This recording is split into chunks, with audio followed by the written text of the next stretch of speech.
So I wanted to offer a few thoughts about vocal warm-ups today because as a voice teacher, and I'm sure a lot of other voice teachers can relate to this, our students often come to us and ask, how should I warm up my voice before I practice? What kinds of exercises should I do? And this is a really important question because I think the warm-up phase of your practice session is a really, really important one for a lot of reasons.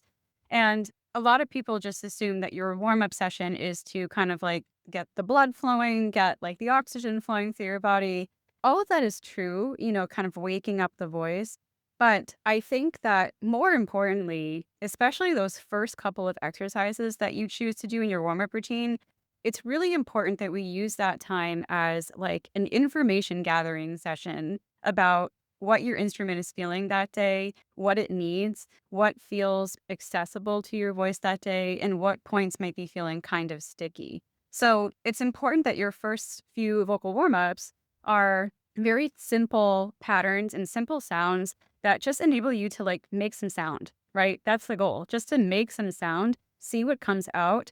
And based on those results, you can then calibrate the rest of your warm-up routine and your practice session as you move into deeper technical work. So something, for example, like a lip trill is a good way to just kind of calibrate how does it feel to connect breath to sound in that way?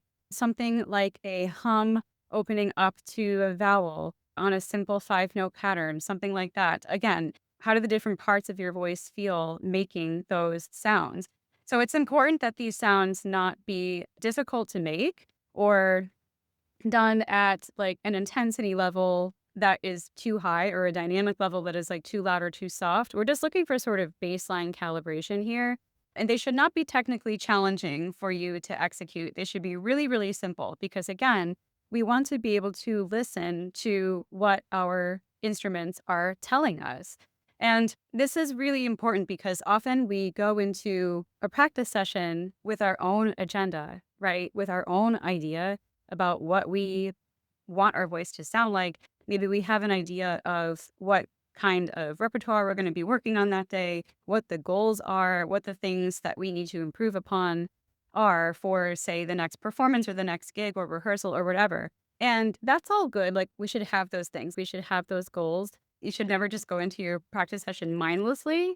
But if you just charge in there with your musical goals in mind, with your repertoire goals in mind, without first thinking about what your voice needs and what feels accessible to your voice that day, you're probably going to run into some frustration because as we know, our instruments are dynamic things and they are bodies and bodies feel different from day to day. And what feels easy and accessible for you one day, the next day might feel more challenging for any variety of reasons, right? So we need to use that initial warm up time as a calibration time to figure out where we stand with our instrument that day and what it is telling us.